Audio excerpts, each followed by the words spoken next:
하나님 말씀, 오늘은 잠언 13장 20절 말씀 가지고 함께 나누겠습니다. 먼저 성경 봉독합니다. 지혜로운 사람과 함께 다니면 지혜를 얻지만 미련한 사람과 사귀면 해를 입는다. 아멘. 옛 어른들이 자주 하시는 말씀 중에 요요상종이라는 말이 있습니다. 즉 친구를 잘 사귀어야 한다는 말씀이지요. 그만큼 주위에 어떤 사람이 있느냐가 중요하고 또한 사람은 곁에 있는 사람에게 영향을 많이 받는다는 이야기일 것입니다. 오늘 말씀에도 지혜로운 사람과 함께 다니면 지혜를 얻는다 라고 말씀하고 있습니다. 잠언에서 지혜란 매우 중의적 표현입니다. 때로는 하나님 자신을 뜻하기도 하고 또는 하나님의 속성을 나타내기도 합니다. 어떤 경우에는 지혜의 근본은 하나님을 경외하는 것이라고 말씀하듯이 하나님에 대한 바른 태도를 나타내기도 합니다. 그렇다면 오늘 말씀에서 지혜로운 사람이라 할 때 그 지혜는 무엇을 의미할까요? 먼저 하나님에 대한 바른 태도라고 할 수 있습니다. 즉 하나님에 대한 바른 태도를 지닌 사람, 그가 바로 지혜로운 사람이다 라고 말한다고 할 수 있을 것입니다. 그런 의미에서 다시 해석해보면 하나님을 경외하는 사람과 함께 다니면 지혜를 얻는다 라는 말씀이죠.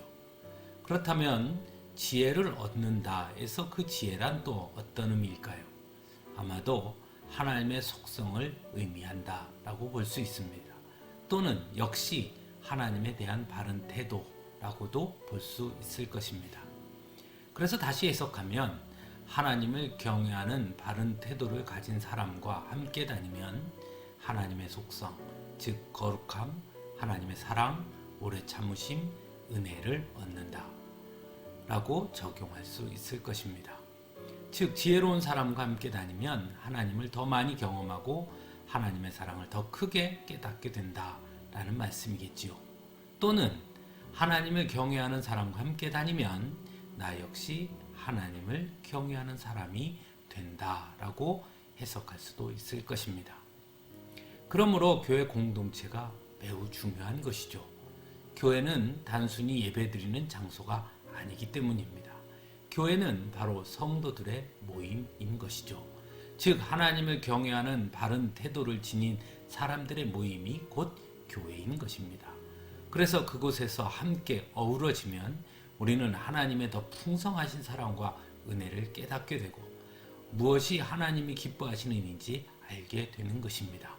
또한 하나님 앞에 바로 서는 바른 태도를 배우게 되는 것입니다. 그래서 교회가 중요한 것이지요. 그에 반해 미련한 사람은 악에서 떠나기를 싫어하고 결국 해를 입는다고 말씀합니다. 악은 항상 사람을 끌어당기는 힘이 있습니다. 악은 즐겁고 재미있습니다. 그래서 사람들은 악에서 헤어나오지 못합니다. 그러나 악에 머물러 있으면 결국 생명을 잃게 되는 것입니다. 즉 해를 입게 되는 것이죠. 가끔 저는 악을 생각할 때 떠오르는 말이 있습니다. 바로 우리가 흔히 자주 쓰는 웃겨 죽겠다라는 말입니다. 악은 우리로 하여금 그 당시에는 웃게 하는 것 같지만 결국은 죽게 하기 때문이지요. 사랑하는 성도 여러분, 함께 교제하고 찬양하고 기도하고 간증함으로 더욱 풍성하신 하나님의 은혜와 사랑을 함께 고백하는 서강주교회 공동체가 우리 모두가 이루어가기를 간절히 바랍니다. 그리고 함께 신앙생활하는 귀한 성도들을 우리에게 허락하신 하나님께 감사할 수 있기를 간절히 바랍니다. 함께 기도하겠습니다.